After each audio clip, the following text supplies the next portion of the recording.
Uh, all right. I see that we've got participants filling into the room, so that's awesome. Um, Good morning, Jacey. How are you? I'm good, thanks. How are you? Good. Are you still working on getting that screen share thing going? I don't know why it's not letting me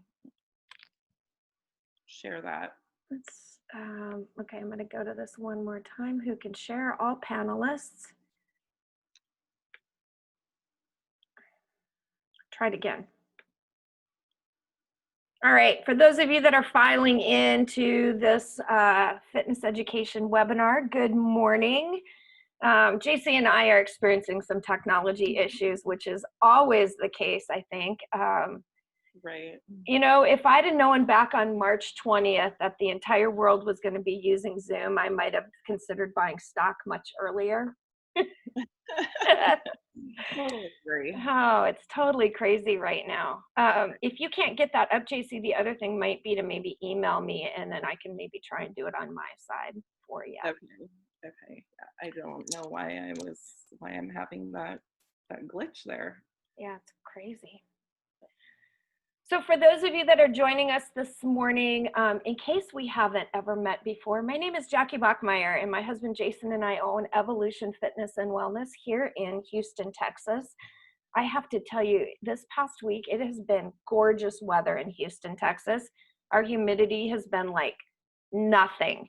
So getting up in the morning and coming outside to a beautiful morning and not feeling like you have to run back into the shower right away has been amazing.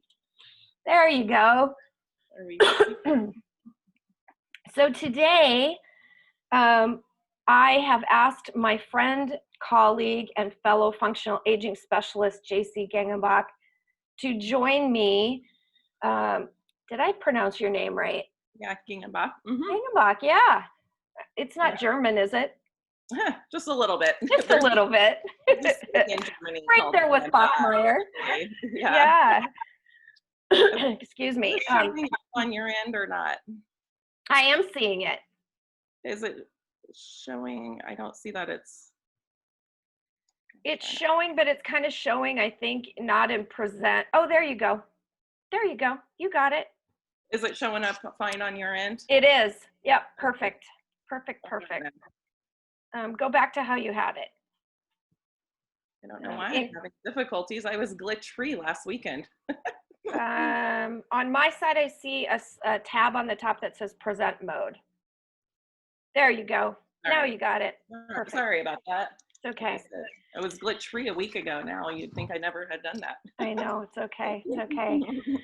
So JC lives in Omaha, Nebraska. She and I met through the Functional Aging Institute. We were both in the FAI Mastermind together for about a year, and we've stayed in contact.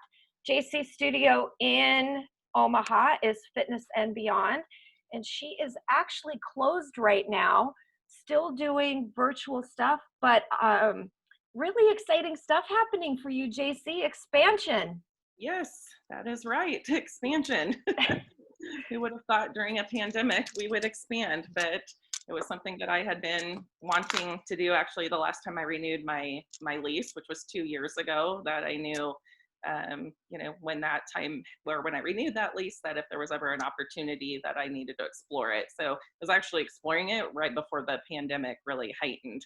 So anyway, yeah, but you're right.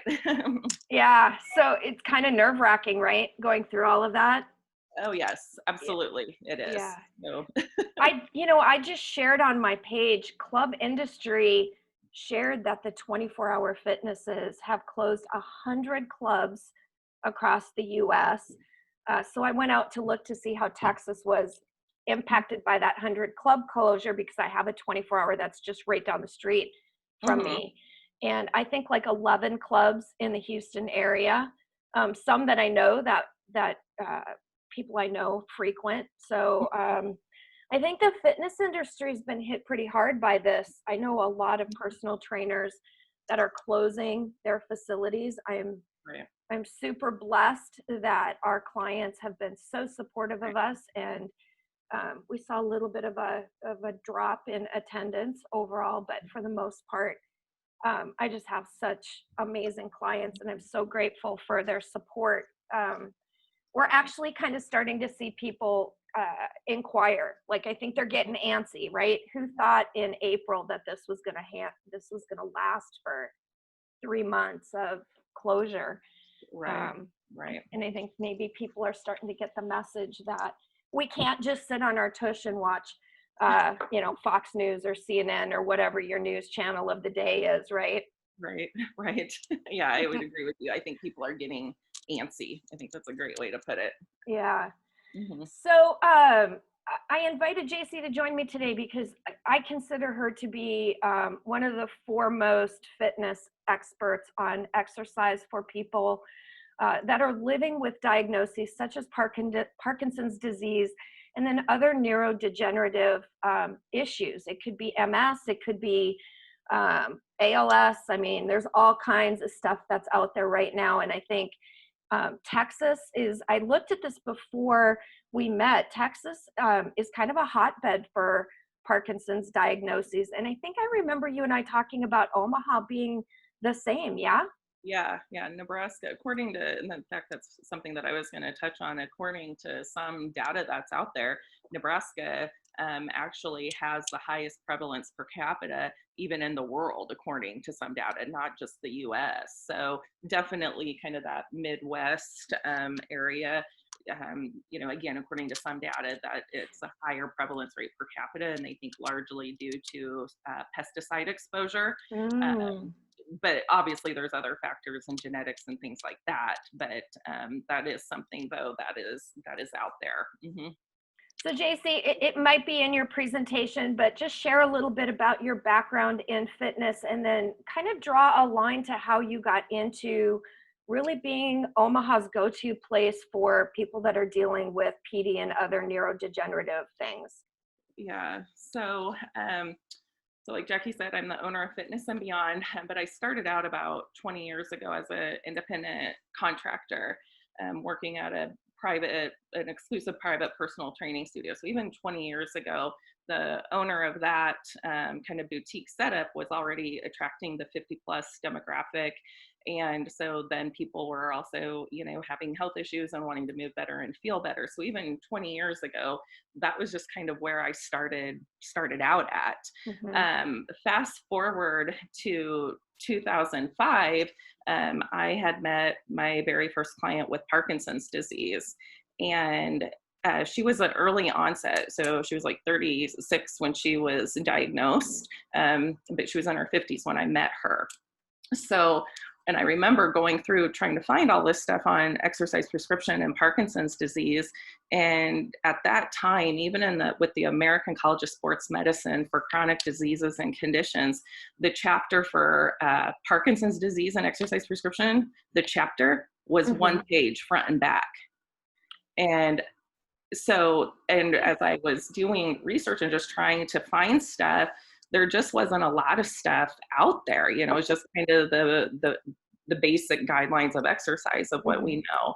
And so then I kind of immediately submerged myself with the movement disorder clinic at the med center here, as far as like getting on their email list and attending. The big thing with them was attending their Parkinson's symposium that they would put on every October as an annual event. And I remember it was always on Fridays, and I would take off the day of work from clients and I would go and attend and learn from the professionals, the movement disorder specialists, the other allied health professionals that would be presenting there. Mm-hmm. And so I really just submerged myself in trying to gain as much information as I could there.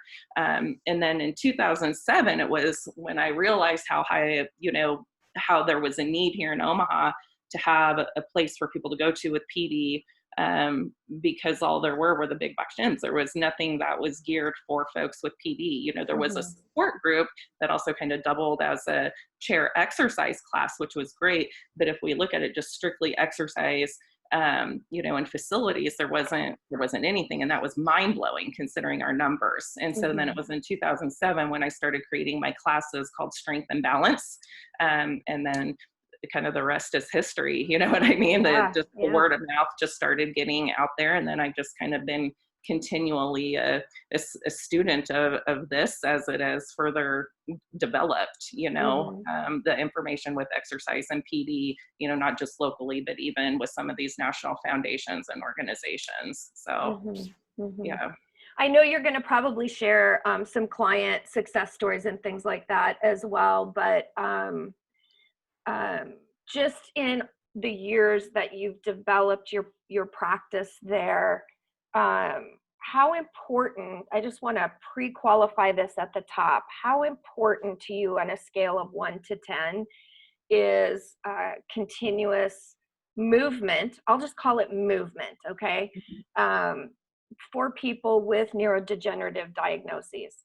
I think it's the most important thing right up there as people who have to take, those who have to take the medications to manage disease, where, it has to be priority. It is it is top of the list of what people need to be doing, so.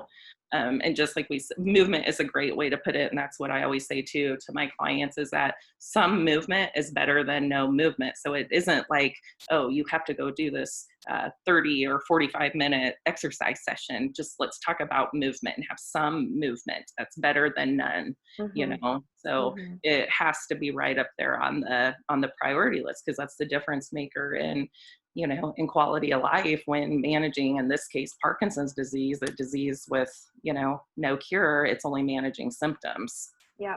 I'm going to tell you a quick story about a friend of mine back. So I'm from North Dakota originally, and I'll tell you this quick story and then I'll let you jump into your presentation. So when I met Marcy, I didn't know anything about fitness. Like I wasn't even interested in the industry at that time. And she was probably in her mid 40s when she received an MS diagnosis. What was interesting is that her sister, who was a few years older than her, received the same diagnosis within like 12 months of one another, I think was the time.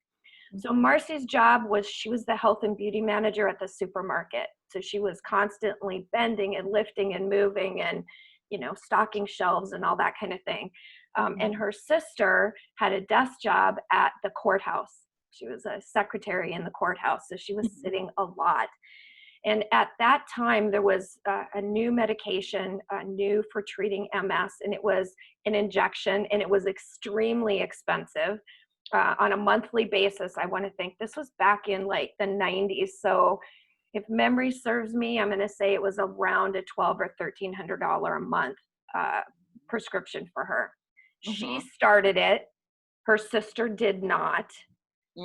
Her ability to maintain her job and stay on her feet and be independent went much, much longer. Her sister, within 2 years, was in a wheelchair and needing to be cared for, and ultimately ended up in a nursing home. And Marcy went much longer than that, actually, up until she passed away. She took care of her sister in the facility. But I just think that speaks to the fact that she, yes, the medication was probably top of mind as well, but the fact that she was moving and lifting and using her muscles and continuing to do all of these things where her sister was much more sedentary, I just think that was the game changer in that situation. So the exercise is for sure a game changer. The medications can only do so much when a person gets to that point of where that's what's recommended by, like I said, we're talking about Parkinson's or whatever disease, where those specialists are prescribing that, that's just part of the, as one of my clients says, the recipe. Recipe. Yeah. So Jacey, what I'm going to do right now is I'm going to kind of just sit back and listen. For participants, at the bottom of your screen, there should be a Q&A box and a chat box. So along the way, what my plan is just to let Jacey go ahead and present the information that she has for us this morning. I will be monitoring that Q&A and chat area if you have questions along the way. And if it is something that is relevant to immediately what she's talking about, I may interrupt, but otherwise we'll just kind of pause until the end, and then we'll do all the answers at the end. But please feel free to go ahead and type comments and chats in along the way. And Jacey, go ahead and take it away. Okay. All right. So thanks again for having me on. So we'll go ahead and jump in. So why exercise is a strong prescription for Parkinson's disease and other neurodegenerative diagnosis and diseases. Oopsie. All right.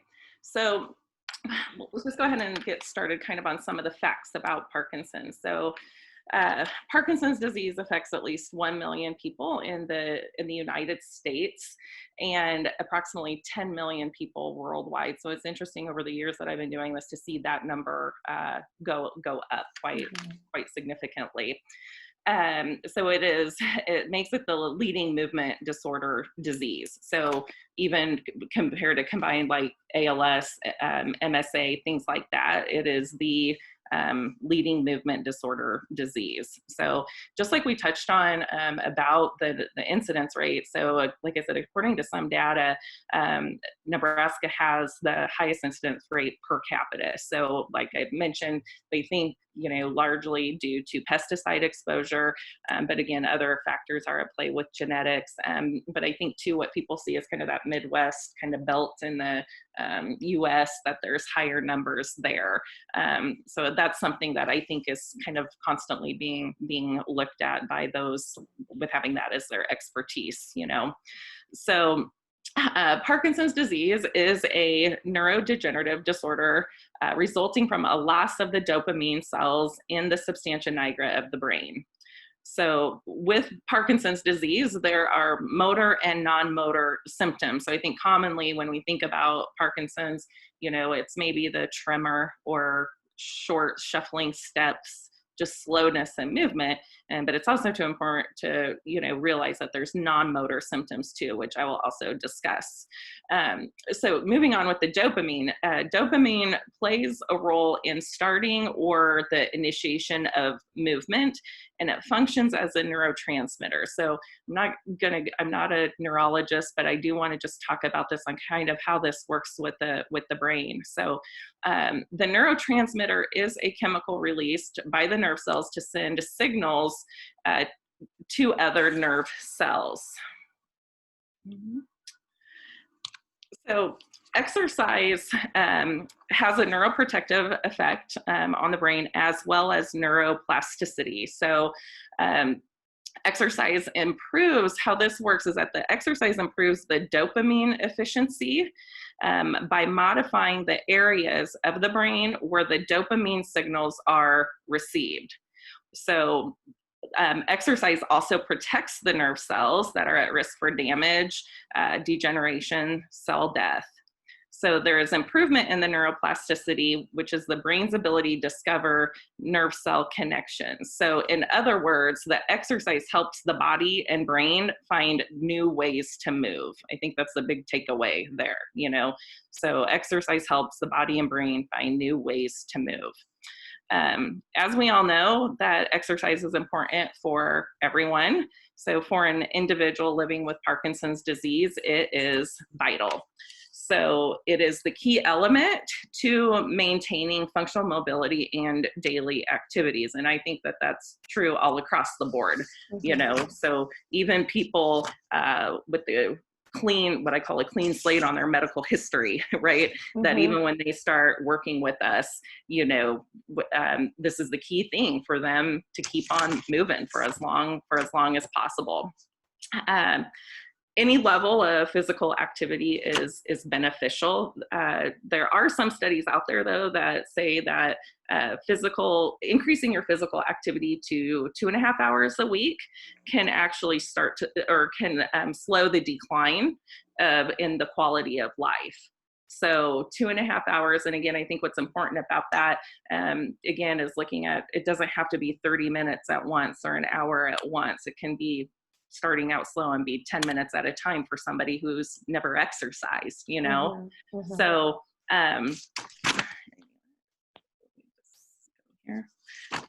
exercise improves, and these are kind of some of the general ones. So they improve the strength, gait, which is your walking pattern, balance, the tremor, flexibility, grip strength, because dexterity becomes a big issue as well for folks with PD, and motor coordination and endurance.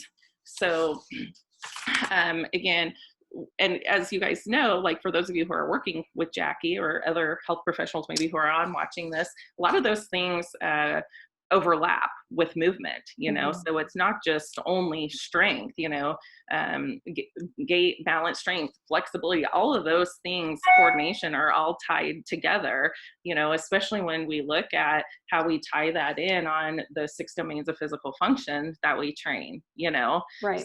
So lots of tie-ins here. So when we talk about the improvements in the non-motor symptoms, and I think sometimes these can get overlooked, you know, so mood can be greatly impacted by Parkinson's disease or other diagnoses, really, you know. So there can be a period of time of where people have even depressed mood, you know, their sleeping pattern is disrupted, you know, their self-confidence is impacted because, you know, I had one client who was a marathon runner in his, you know, younger days.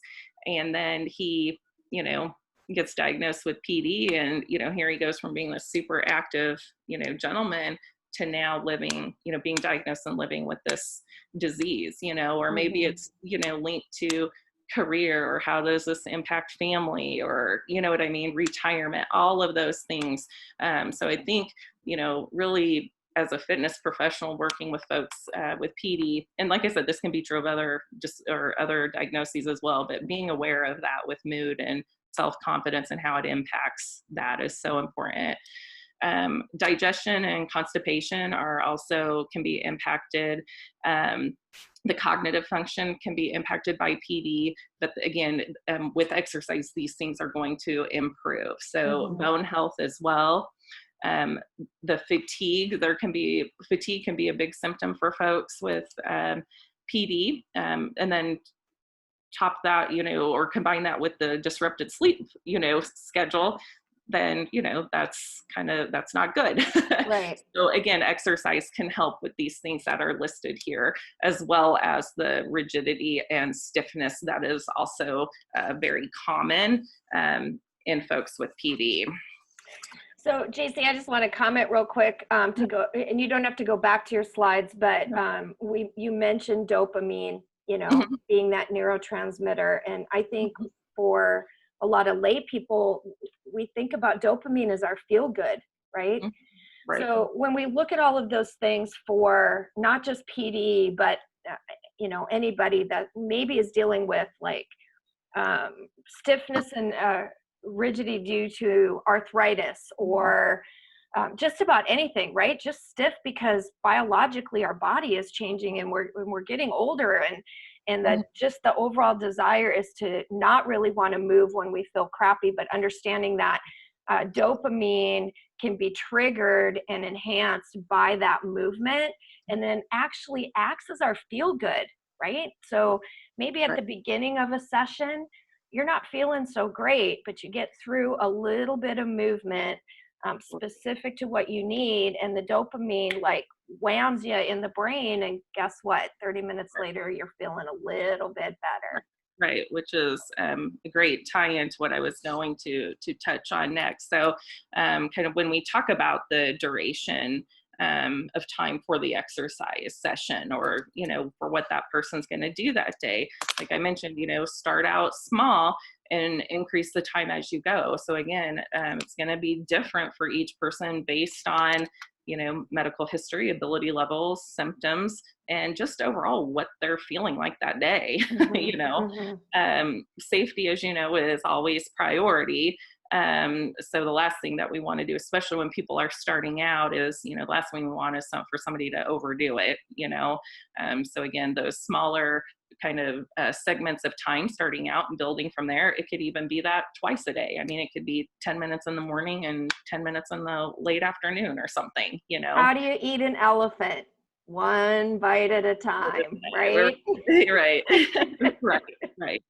So, So like when I have clients who come in, and I could have the best laid plans for our clients that day as well as with my team, but if it's a off day or a day where they're just not feeling well, so it could be that they're just feeling plain down in the dumps. Mhm. It could be that they didn't get that night of sleep like they needed to.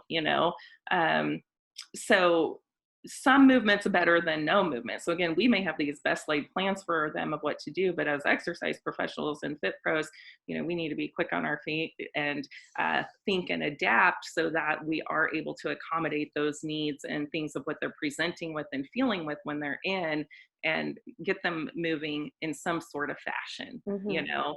and I've never had a case where somebody's came in feeling like that, and then when they left said, "Oh, I really wish I wouldn't have done that." You know what I Right. mean? So they may come in feeling this, but when they leave, they are so glad that Yeah. they did that, especially, too, with the social piece of it. Getting out of the house, the social piece, especially if they're coming in and they're exercising with, a couple other people or three other people, whatever that is, Mhm. I mean, that's a huge thing. So again, I just always stress that, some movement's better than no movement. Obviously the clients are in charge of what they ultimately want to do coming in or not, but really we've always encouraged some movements better than no movement. So that's a huge thing. So the other thing, when we talk about the different types of exercise, so it's not necessarily that we look at it like, oh, just aerobic exercise, right? So we can look at having clients do walking for the aerobic piece of it, but also for working on improving gait. Mhm. When we have clients say we're tackling, when we look at it in categories of resistance training, so we're doing that to help strengthen muscles.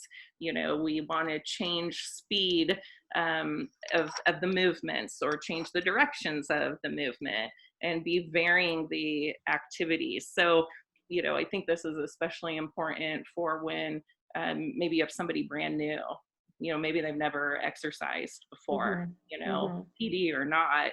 Um, but to be having this variety in exercise, and really expressing that it's not kind of the traditional ways of what we used to think of exercise of, oh, you got to go get on the treadmill for 30 minutes, and now you're going to go get on a leg press, and now you're going to go do a chest press, and now you're going to go Right. do a lat pull, Right. and so just as you found, I'm sure, Jackie, people, clients have a lot of fun then when you're, when we program and write exercise prescriptions in this way, Mhm. So, all right, let's go on over here. So, and again, these are just kind of some of the basics. So, about choosing exercises or activities that you enjoy. And again, this ties all into that whole some movements better than no movement. So Mhm. it doesn't have to be just, come into the studio and exercise at Fitness and Beyond in Omaha. It can be Tai Chi, it can be yoga, Pilates, dance, non-contact boxing, cycling, walking. And then I even put training with Jackie and the EFW team. So any of those are good. And again, those don't have to be those full exercise sessions of doing it for 30 minutes to an hour. I Mhm. really want to stress that for folks that, if a person is able to do that, that is awesome. But for folks who, like I said, especially when people are just getting started, I Mhm. don't want anything to ever be intimidating for Right. them. Yeah. And I think aside from our exercise prescriptions that we write, as functional aging specialists, as well as with the PD specific stuff, the cross training with this, with the Tai Chi and the yoga and things like that are Mhm. really good, and it gives variety, and I think that that's important to mention. So let's go ahead and move on over here with the medications. So, and again, I'm not a pharmacist, I'm not a neurologist, I'm not a movement disorder specialist, and I'm only really going to touch on the levodopa and the carbidopa, and those are the main ones, or kind of I would call it a gold standard, Mhm. for treatment of the Parkinson's symptoms. So it could be that somebody's just taking the levodopa, or it could be that they're taking a combination of the carbidopa, levodopa. So I just want to touch on this about it. So the levodopa, again, is the most commonly prescribed medication to help control the symptoms of PD. And again, like I mentioned, it's also common for people to take a combination of the two. And when people do that, kind of how it works, and I'll try to just get this as basic as possible, is that the levodopa changes into dopamine in the brain, okay? And then the carbidopa prevents the breakdown of the levodopa in the bloodstream so that more levodopa can get into the brain, that it can enter into the brain. So it's like maximizing what it's doing. There is also what we call the on-off phenomenon. So where we talk about the client's on period and off period. So in the on period, this is, a client may be feeling, maybe the most energetic, they're moving well, their mood is good, but overall, like they're moving pretty well with it. The medication is kicking in. The off period is when that medication is starting to wear off, and it's probably getting close to the time of the next dose of when they need to take it, and again, that can vary person to person. So on the off period, you may notice that when this has happened with clients at the studio, if they've been off in their meds, or maybe they were coming in at a different time, and that it's almost like they're kind of running out of gas. So their movement becomes slower. There maybe is some stiffness, slowness in movement.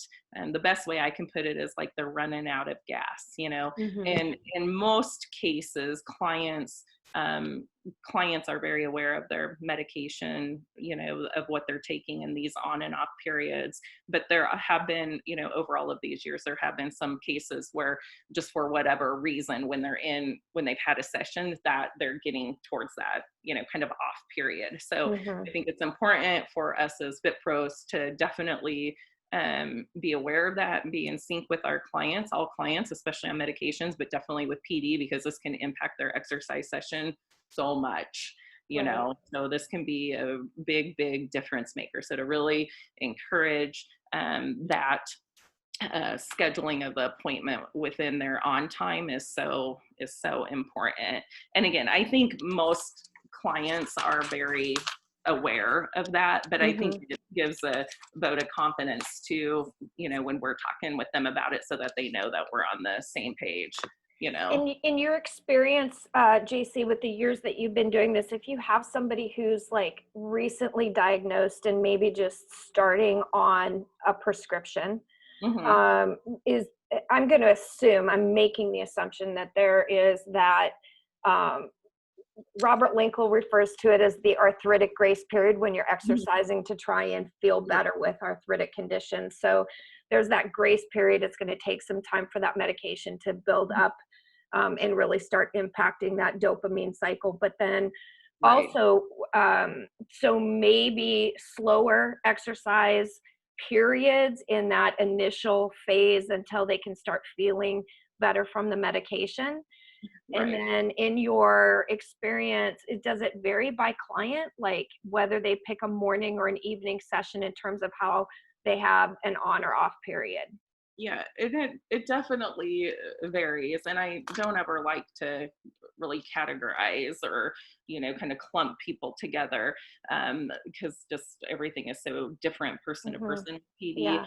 But I do think that there is a common thread with kind of that mid to late morning for as early of a time for starting, compared to say starting at 8 a.m. or 7 a.m. or even 9 a.m., So no matter, because it's just a little bit harder for them to get going in the morning. And then too, if they're having a morning dose of medication, it may not be appropriate then for them to be able to get in by 8 or 8:30 or even 9, So I think that mid to late morning and early afternoon is kind of the key period of time of what I have found with clients, or, with the most feedback from them Mm-hmm. about optimal time. I remember back when I started my classes in 2007, I remember I put one class like at 5 or 5:30, thinking for the folks that were still working. And that class was our kind of least attended. And I think, it just, people are tired by Yeah. then, so probably like that 10 to 2 is probably most Optimal. ideal. And somebody getting started, you just talk that through on schedule, and I always Mm-hmm. say, none of this is in stone. We just try it and see, and then see if we can get it fine tuned, Yeah. So yeah, definitely. Okay. So I thought I would just share some of these exercises as they tie into some of these common symptoms of PD. But again, just like we've talked about, these can also be used for, other conditions and other things. So the first one that I'll play is, it's going to be Ashley. She's one of my trainers, doing wall taps. So I like this one a lot for to be working on posture. So with the Parkinson's disease, there can be kind of that forward leaning, or that Mm-hmm. kind of kyphosis going on. So this is a great way to get people to kind of straighten up, have the support of the wall, and then be going through the movement. So I'll play it, then we can talk about it when Okay, cool. we're done. Okay, All right. so she goes. All right, next up we are going to do a wall tap with a small ball. Now, a modification you can do if you're doing it at home is using a small throw pillow instead of a ball for this. So first off, you're going to want your shoulder blades flat against the wall, and then your hips should also be touching, or your lower back touching that wall. Your feet you want slightly slanted away from the wall, about hip width apart, so you should kind of feel like you're falling back into the wall. So keeping that chest nice and lifted and thinking pulling belly button into spine. You're going to start with the ball down at your legs. And as you come up for that wall tap, you're going to go full range all the way up and back, as if you're trying to hit the back of the wall. The goal is to ultimately hit the wall, but if we can't get there and we can't get that full range of motion, go as far as you can to really reach back for the wall. Make sure you're going full range of motion, coming all the way down to the legs, then all the way to the wall. Repeat that about 15 of those, and then rest. Yeah, so ahead, So Jackie. that could seem like for anybody, that could seem like a really simplistic exercise, right, in movement. But we know that movement is really complicated, right? Just walking is like a complicated biological function. And so I look at that one and think the benefits for people that are dealing with maybe some shoulder stiffness and tightness due to arthritic conditions, or I know with MS people that weighted work really can fatigue and tax that muscle. So like being able to lift something heavy where to get that range of motion, whereas something like this would be a really gentle way for them to let the brain focus on that movement of up and back. Yes? Right. Yes, absolutely. And so we always start people out with, these are like the little kiddie balls. I think I probably got them at, Walgreens or Target or something. Yeah. One funny story, one time when I went in and bought them, I bought the store out of those because I was doing a presentation and I wanted everyone to have one. So, but anyway, you could though with a person, if it was appropriate, you could bump up to like a 2-pound med ball or a 4-pound med ball. Again, depending upon the client and what their condition is and what their ability level is. So again, I just really like that one because they're really getting good movement. At the shoulder joint, shoulder blades are moving on the back of the rib cage. And just like Ashley said, if you can't get that full range of motion going back to the wall, that's okay. I've got a bum left shoulder, so I have a lot harder time getting all the way back there, especially on that side. And then as she mentioned, you want to start with the ball down on the thighs and then up and not cut your range of motion short on those. So it's a deceiving exercise. You know, I think sometimes people get up there and they think, oh, this isn't going to be too bad, but because it really does identify where some deficiencies are, where stiffness is, and things like that. And a great core move as well, because being able Absolutely. to hold your hips and shoulders against the wall, you know, with your feet slanted out like that, places that core demand as well. Good one. Yep. Okay, so here she goes again. She's so cute. Yeah, she is. A wall angel. Oh, All right, hi there. Now, sorry, you guys. I must have bumped something. Here she goes. hey guys, so today I'm going to show you a wall angel exercise. So for this, you're going to want to find a open place on the wall. So I'm just going to back up, you know, just going to show you. You might want a little wider wall just for your arm space, but I couldn't find one in my house. So we're just going to go right here. Those arms, you're going to want to start just like flat against the wall, really pulling those shoulder blades back against the wall, feet against the wall, and just thinking like doing a snow angel, but on the wall. You're going to bring those arms up and over and then down, pulling those elbows kind of into the ribs, stopping wherever is comfortable. Don't force your arms to go any lower than they need to. And just repeating that nice and controlled up and down.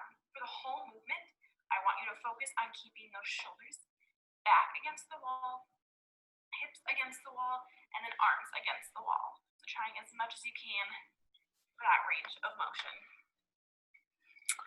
So this one, you know, kind of ties into like with the wall taps, like when we're talking about movement with the shoulder joint, too, if we look at it from, you know, when somebody's standing, especially, you know, somebody who has kyphosis or who has a forward lean with their gait, right? Wow. So when we put them up against the wall, even for some people, just standing up against the wall is a lot of work. Yeah. You know, so just standing. So, you know, we give cues, you know, just as you heard Ashley say about, you know, having the, you know, try to have the hips touch the wall or the shoulders touch or the shoulder blades touch the wall, arms, you know, and again, giving those cues, but we recognize that depending upon the person, they may not be able to get back there, you know, so again, just giving them those cues is something to reach for, to try to exaggerate that movement for them. And again, when they go up and down in that movement, the shoulder blades should be moving up and down the rib cage, you know, and we put a lot of emphasis on what's going on in the back and not with the arms, you know, it's not this, you know. Right. So good. It's a great exercise. What is going on? All right, hi there. Now we're going to do some initiation of gait walking. So we're going to do that with some magazines. So you need 2 magazines. For this, I want you to just roll them up. Ones I have are a little thick, but we'll use them. Let me roll up my other one. I want you to just hold those in your hands. So these are going to act as a little like weight in your hands to help you initiate the big stride. So now we're going to back up. For this walking, I want you to walk with opposite arm and leg. So when we step forward with one leg, that other arm is going to come out in front of you. I want you to think of exaggerated motions, so nice big steps as we're moving. So I'm going to kind of show the side angle here. I'm going to start with my right leg, therefore my left arm. And you're just going to kind of lean forward and start with that big walk. Now my screen isn't huge. You're just going to walk. It's going to feel like those steps are over exaggerated, but I want to have kind of a normal feel to it. But exaggeration is good. So that's really going to help us get that normal gait walking. And usually what happens is when we start over exaggerating, it will tone down a little as we go, and then it will more resemble a normal gait walking pattern. So try that out. So again, all right, hi there. Now we're going to do I paused that. Sorry about that.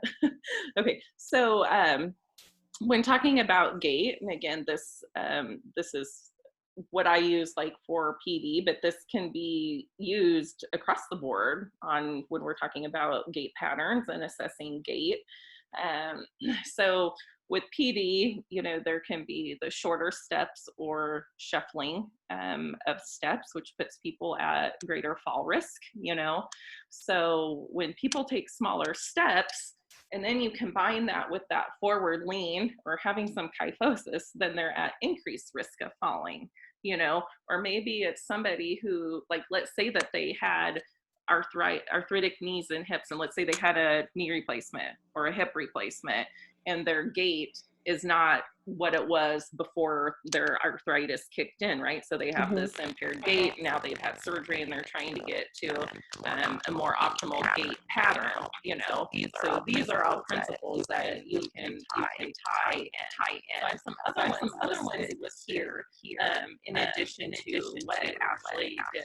So one of the things, you know, when we talk about getting people into this position, but this can also be when people are seated too for exercise, is that when their head is up and their eyes are looking straight ahead, it should be like that they are able to have a quarter on top of their head, you know, so we don't want them looking down. And that's one of the tough things on GAIT, because people want to look down.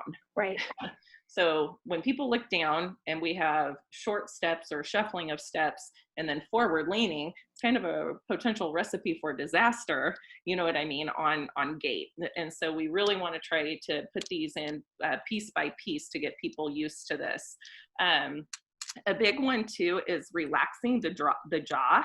So sometimes people are clenching and they don't even realize it, especially when walking and we're saying, hey, we want you to walk a different way.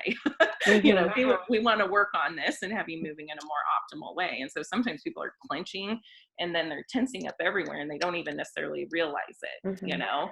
And so you'd be surprised that when you give them the cue of relaxing your jaw, how much that can impact people. So Cindy, I just want to hang on one second, Jacey. So one of our participants raised her hand to ask a question.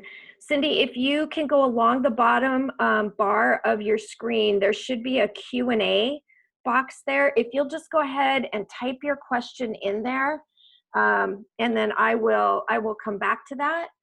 And Kathy, same there. If you can go to find that little Q&A box, and type in your question, and then I'll come back to that, but I'm going to let Jacey go ahead and finish. So then too, again, thinking shoulders are back, again, just trying to get them to be aware to come back instead of this forward piece with it. And then again, keeping the chest open. People can have diminished arm swing, which also contributes then to the small steps and it impairs balance. So we want to increase the arm swing. When we add magazines for folks, that is like a difference maker. You know, it's like having a little weight in their hand, having an extension from their hand. You know, there's just something like a light switch goes on when we add that magazine in each hand for clients when working on arm swing. That in turn automatically helps with increased stride length then, which is what we want. And that can be a tough thing to sometimes share with people, that we want you to take bigger steps, because they instantly think, well, if I take bigger steps, then I'm at more risk for falling, when they're not. It's when they're taking smaller steps that they are at the most risk for falling. And so we just kind of work through all that. But again, with the increased arm swing and stride length too, the movement becomes more smooth and more continuous.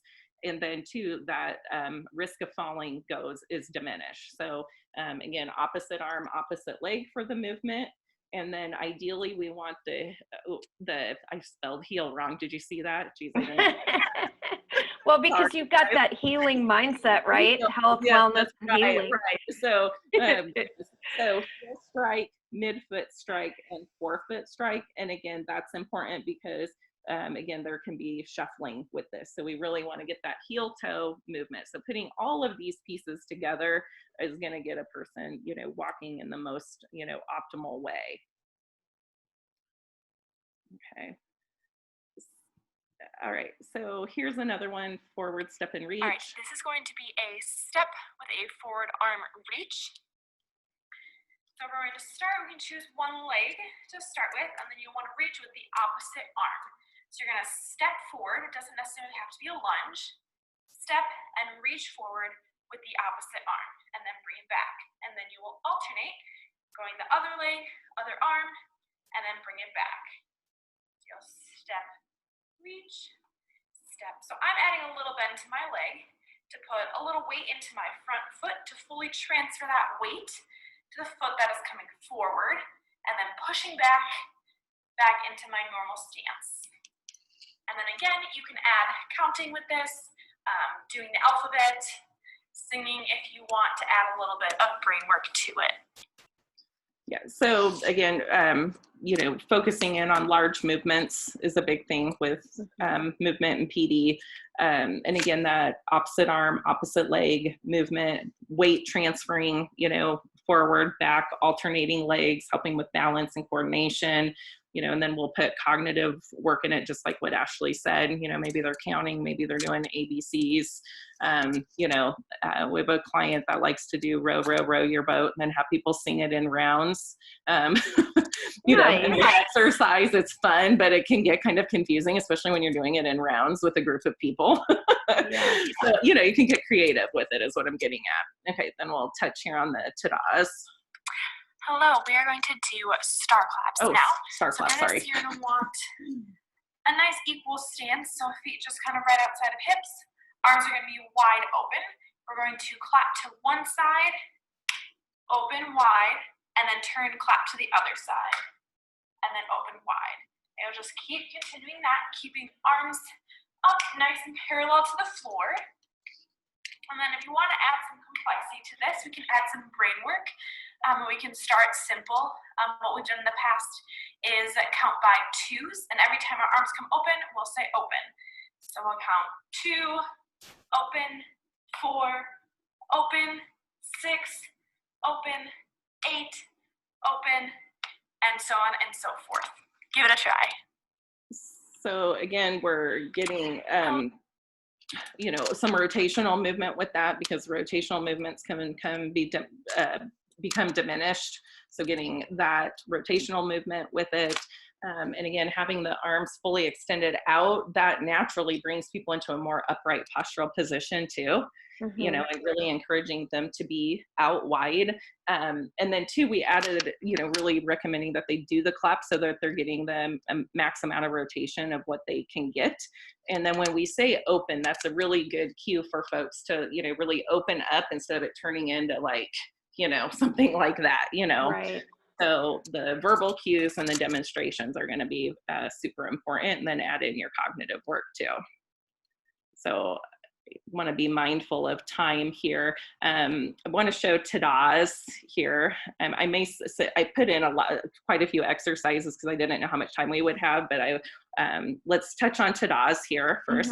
All right, so the exercise we're going to do now is called tadas. So this typically will take a big step forward, and when we step forward, we'll open our arms nice and big, alternating feet. As we step forward, that's when we typically say ta-da, and we encourage them to shout it as loud as they can, especially with Parkinson's patients. You can see diminished voice and volume sound, and they'll talk really quiet, so we really want to encourage them to get nice and loud to practice getting to a more normal volume. So let's back up. So I'm going to start right foot. I'm going to open arms nice and big, encourage nice and big when we take that big step, saying ta-da as we step forward. So it's me step, ta-da, and switch, ta-da, ta-da, and you just keep going nice and loud. If you want to incorporate some more mental work into it as well, as you step forward and open those arms, you could do counting by twos, counting by threes. You can count by sevens. People don't like that. No, they don't. Counting the alphabet, whatever, to kind of get that mind thinking as well. Yeah, so again, All right. having the forward step, weight shifting, arms open wide. So again, getting people into that optimal postural position with it. And just like she said, with the voice, that's a big thing. We are not speech therapists, but we do encourage, loud, and it's interesting because when people are doing that, they think that they're shouting, which is really when they're in a more kind of normal tone of voice for them, so it's kind of like the movement where when we have them elongate steps or take these large movements, they think that they're so huge, but really it's where they need to be. I just want you to know that's how I walk into the room here all the time. Perfect. Perfect. Perfect. Okay. So we'll do one more and then I'm going to fast forward to a testimonial here. Okay, So, cool. yeah. All right, hey there. Now we're going to do a march with trunk rotation. So I'm going to back up and demonstrate that for you. So with a march, it's just every other leg, bringing those knees nice and high. And then when we add that trunk rotation, we're going to want to keep our arms kind of 90 degrees here. And we're going to bring our elbow to our opposite leg. And that's really what's going to bring that trunk rotation.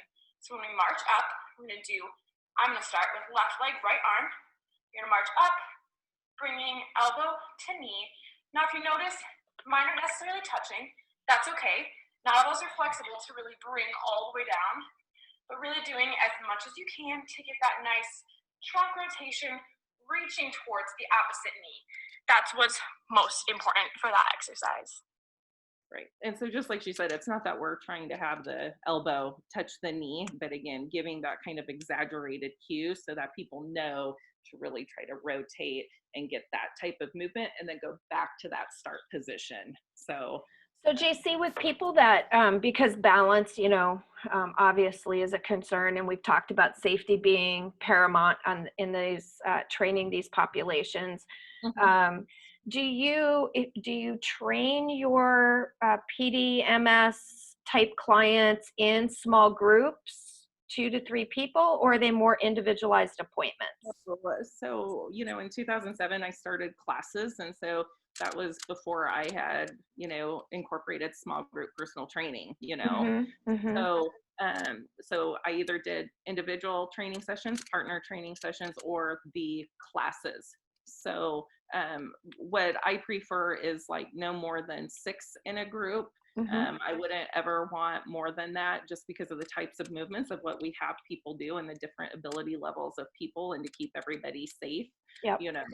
So I would never want a larger group like that. And these, obviously there's modifications with these exercises, and there's the progressions as they go. So like march with trunk rotation isn't going to be an exercise that a client does on session 1 or session 3 with us, Right. So, but we get creative, we break down the movements and then move them on. So okay, I'm going to skip over these. So again, I want to be mindful of everyone's time. Remember with your exercise to be consistent, make a commitment, schedule it, and make it part of your routine. And exercise is medicine. So here's it just doesn't happen to come in a pill bottle. Right. Right. Okay, so here is Mark. I'm 78 years old. I've had Parkinson's for approximately 12 years. Like everyone else, you're never knowing for sure until you get it truly diagnosed. When I had it diagnosed 12 and a half years ago, I was told that exercise was a key component, which of getting better or at least staving it off as long as possible. I never wanted to be defined as having Parkinson's. I didn't want people to know me as Mark Jefferson with Parkinson's. I wanted it to remain Mark Jefferson.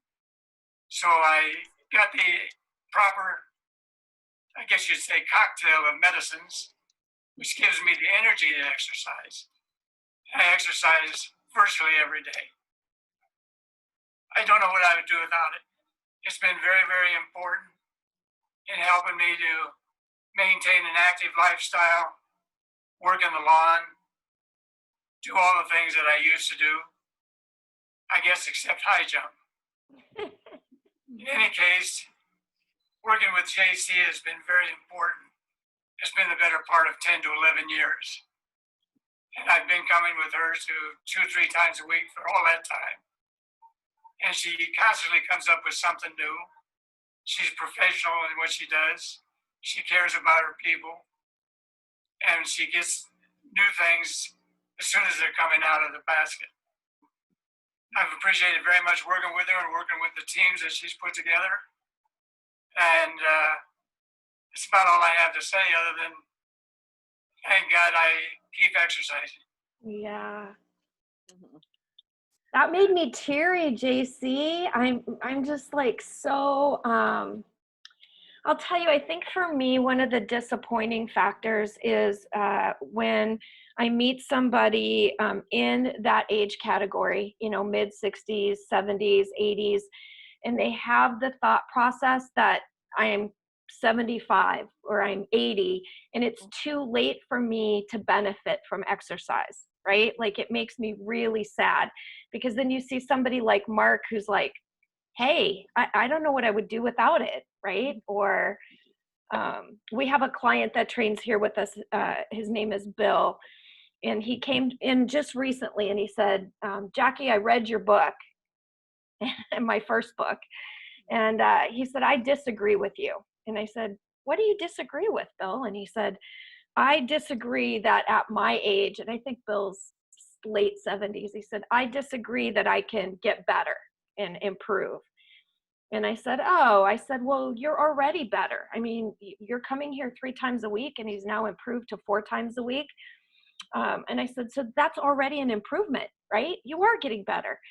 And then a couple of days went by and he went to a doctor's appointment and then he came back in the next day and I said, hey, Bill, how you doing? And he goes, I'm good. He goes, I want you to know that my doctor agrees with you. And I said, your doctor agrees with me about what? And he said, about exercise and that we can get better even if we start later in life. And I said, so what you're telling me is that I was right. And he goes, you were right. I was wrong. And it tickled me. Right. Yeah, absolutely. And I think that's a huge thing, you know, that it's never too late to start and it does not matter anyone's background. You know, I've had a lot of clients over the years who've never ever done anything and then they didn't start exercising until they were in their 60s, 70s, 80s, you know. And it's been the best thing that they could do for themselves. And it's part of routine, you know, just like Mark, you know, with the number of years he's been coming. A lot of my clients have been with me over a decade. Some have been with me 18, 19 years, you know. So to really just have that be part of lifestyle and routine and making it fun. And, you know, I mean, you know, because that's what you and Jason and your team are doing, you know.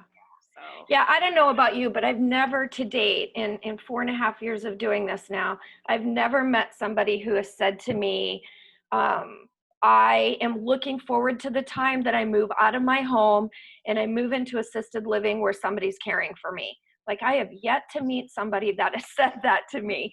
And the people that are able to stay independent and live in their homes for as long as possible and be able to get in and out of the shower and, you know, do all of the activities of daily living day to day, whether they have MS or Parkinson's.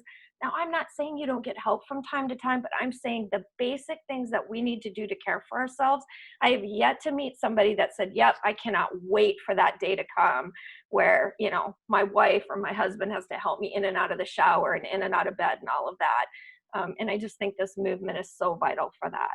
Right. Yeah, absolutely. And that's just such a huge piece of it, you know. And I think when folks are diagnosed with some sort of condition, you know, and in this case with Parkinson's disease and there is no cure, it's the number one thing that they can do and where they're in control of it. And that's again true of any diagnosis that somebody has, you know, that the exercise piece is a component that they are in charge of, you know, that they have control over, you know, and they can do it and make it enjoyable and, you know, and again, make it consistent and part of their routine. And that's going to be a difference maker, you know, on what they're doing with their families, you know, with their spouse, their kids, grandkids, friends, whatever that is. So yeah, such a great point about it being the one thing that they really can control in the disease cycle. So great point.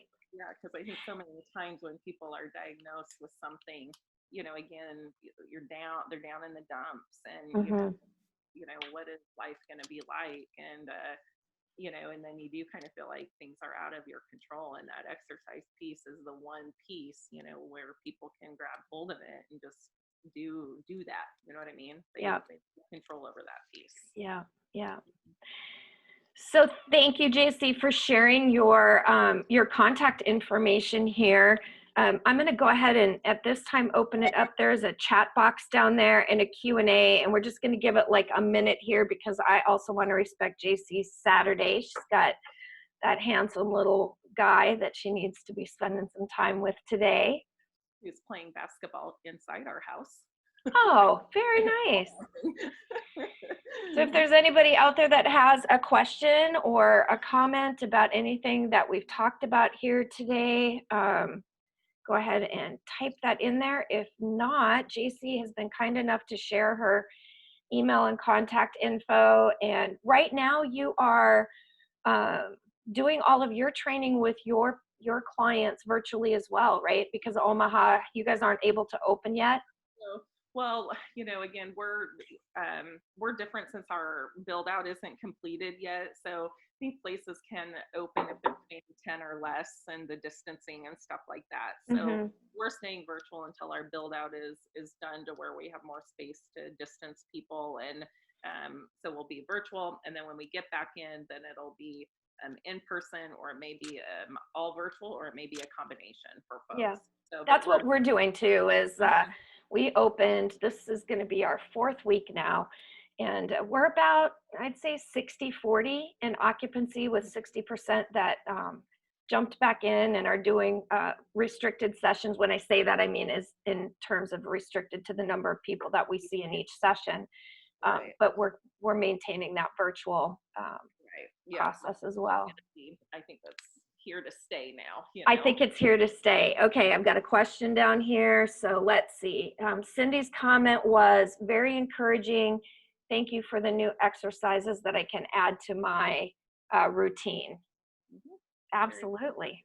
Yeah, definitely. Absolutely. Yeah. Always happy to help. I gave that presentation last Saturday, and I had emails in my inbox, and that was, people think of things after the fact too, right? Yep. It's not necessarily when you're watching or attending something. So, I'm always happy to help, anyone, and, even schedule phone calls to talk things through, because sometimes, with some of this stuff, it's easier for a phone call than in an email or text message. Yeah. I have one question, because that's exactly right. It comes. So we talked about dexterity a little bit, and we know that for all of us, as we age, some of that flexibility and dexterity in our fingers and those joints tend to get a little bit tighter. And we have a lot of proprioceptive things that happen in the hands and the feet. So is there anything that is kind of your go-to strategy to use with your clients in terms of helping them stay with grip strength and mobility in their joints and keep those digits loose as a goose? Sometimes we just do very basic open and close hands, make a fist and really spread them out wide. Yep. And then, finger tips or tap to thumb and so on, like that. We do have some like putty as well that you can use. And we also have some kind of rubber resistance type balls that have different levels of resistance with them for squeezing. Oh, yeah. And so those are additional things. But honestly, the open close hands can be a very important piece for people, because I don't think people realize until they're doing it, like, oh, I am maybe not spreading my fingers out, or I am keeping in a fist or something, So here's mine, Jacey, is I started collecting the rubber bands that you can get like on your produce, like, those big rubber bands that go around broccoli at the grocery store, right? And so I just started twisting them and having clients like do that pull. Right. And it's, you can do it anywhere, anytime, like sitting in your chair and just work on pulling and spreading. We also have a piece, and it's round, and it's like a band or TheraBand, so you have the resistance, but it's cut out to where you can put your fingers in, much similar to like what you're saying. With that, So, and then something I didn't touch on in here, but you can also do flipping with quarters, pennies, flipping between the index finger and the thumb and moving your way through the fingers. So quarters, pennies, nickels, you can do that. And then also we at times do handwriting as well. So for folks, because handwriting can be greatly diminished in folks with PD. So, and that's also, for some people, also very good cognitive work as well. Oh, awesome. And I think the handwriting is a piece that can get overlooked. And I remember one time, this one particular client, his wife would always, the wife would always bring him in, and she would sit and watch. And we would do handwriting. You know, we don't do it every session, but, and I remember then one time when they came in, he was so excited because he had signed the credit card tab when they went out for dinner. So he had the it, little things in life. He hadn't signed his name because his handwriting was Sure. so impacted that his wife just always did it. Yeah. And they had gone out to eat, paid with the credit card, and the ticket comes and he actually signed it. I mean, and it was like they were on cloud 9, like, whoa, you know what I mean? So it's those little things that we take for granted, you know. Yeah, for sure, for sure. All right, well, I don't see anything else in there, comments or questions. So again, thank you so much for giving me some of your Saturday morning Yeah, of course. to talk about this really important topic. I know that people got a lot out of it. We appreciate you sharing your exercises with us. Yeah, absolutely. And we wish you the best of luck with the, I'm watching on your Facebook page, I'm watching your posts with interest, so. Yeah, good. I'm getting anxious. I don't want to rush the process, but I do want to get in there and get everything set up. It is exciting, you know. It is exciting. Well, we wish you the best of luck with that, JC, and we'll talk to you again really soon, okay? Sounds good. All right, thank you, honey. Bye-bye. Bye-bye.